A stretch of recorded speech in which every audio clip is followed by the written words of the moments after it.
Assalamualaikum warahmatullahi wabarakatuh. Salam dan bahagia Ibu dan Bapak guru hebat. Perkenalkan, saya Lulu Nurhamidah, calon guru penggerak Angkatan 9 Kabupaten Nganjuk. Saya bertugas di SMP Negeri 1 Atap Rejoso. Pada kesempatan kali ini, saya akan berbagi tugas, simpulan, dan refleksi pemikiran Ki Hajar Dewantara pada modul 1.1 koneksi antar materi. Adapun kerangka pembelajaran pada modul 1.1 diantaranya mulai dari diri, yaitu membuat refleksi diri tentang pemikiran Ki Hajar Dewantara. Yang kedua, eksplorasi konsep, yaitu untuk memperdalam pemahaman kita mengenai konsep pendidikan Ki Hajar Dewantara. Yang ketiga, ruang kolaborasi, yaitu memberi ruang untuk berkolaborasi dengan sesama peserta calon guru penggerak untuk mengeksplorasi nilai-nilai luhur sosial budaya di daerah untuk menebalkan kodrat murid sebagai manusia dan juga sebagai anggota masyarakat. Yang keempat, yaitu demonstrasi kontekstual, di mana peserta calon guru penggerak mendesain strategi dalam mewujudkan pemikiran Ki Hajar Dewantara, yaitu pendidikan yang berpihak pada murid, sesuai dengan konteks diri murid dan sosial budaya di daerah asal. Yang kelima, yaitu elaborasi pemahaman, dilakukan dengan menuangkan berbagai pertanyaan mengenai materi refleksi filosofis pendidikan nasional Ki Hajar Dewantara yang akan dibahas bersama instruktur. Yang keenam adalah koneksi antar materi, yaitu membuat kesimpulan dan juga refleksi pengetahuan baru yang dipelajari dari pemikiran Ki Hajar Dewantara. Asas pendidikan menurut Ki Hajar Dewantara. Ki Hajar Dewantara membedakan kata pendidikan dan pengajaran dalam memahami arti dan tujuan pendidikan. Pengajaran merupakan bagian dari pendidikan, di mana terjadinya proses pendidikan dalam memberi ilmu atau berfaedah untuk kecakapan hidup anak secara lahir dan batin.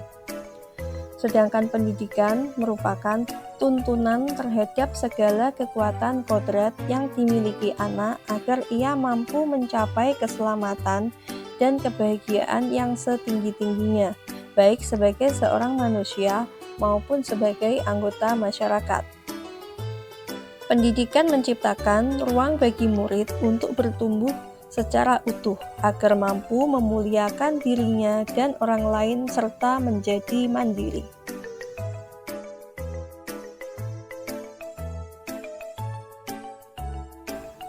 Sebelum mempelajari modul 1.1 tentang pemikiran Ki Hajar Dewantara, pembelajaran yang saya lakukan hanya mentransfer materi pelajaran saja, sehingga ketuntasan dalam menyampaikan materi lebih penting daripada memahami karakteristik murid.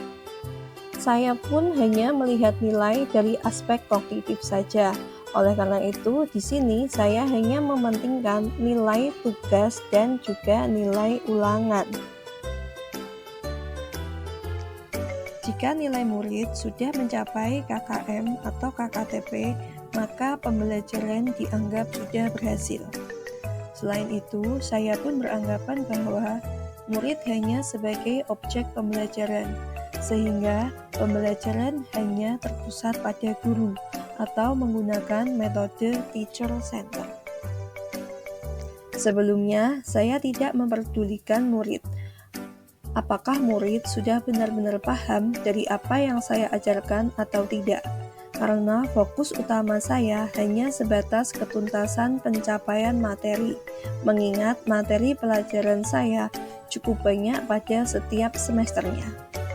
Saya pun meminta siswa untuk menghafalkan materi yang saya ajarkan, tanpa memikirkan bagaimana cara agar materi tersebut dapat dipahami sepenuhnya oleh siswa, sehingga saya sering merasa gagal atau mengeluh jika banyak murid yang tidak tuntas setelah melakukan evaluasi pembelajaran.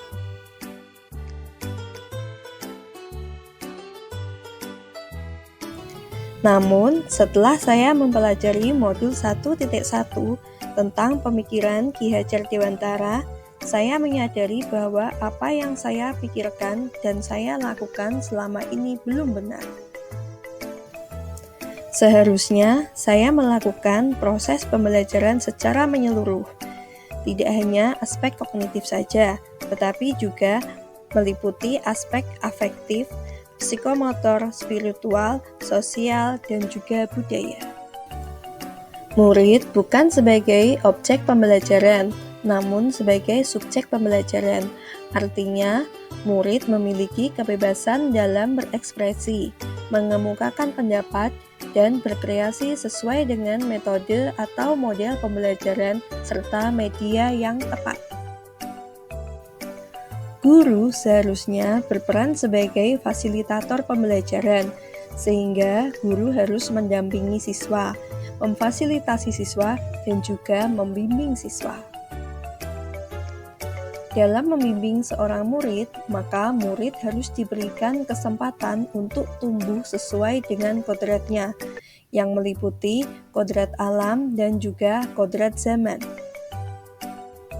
Seorang guru harus mempelajari karakteristik murid, karena setiap anak dilahirkan unik, dengan kelebihan dan kekurangannya masing-masing.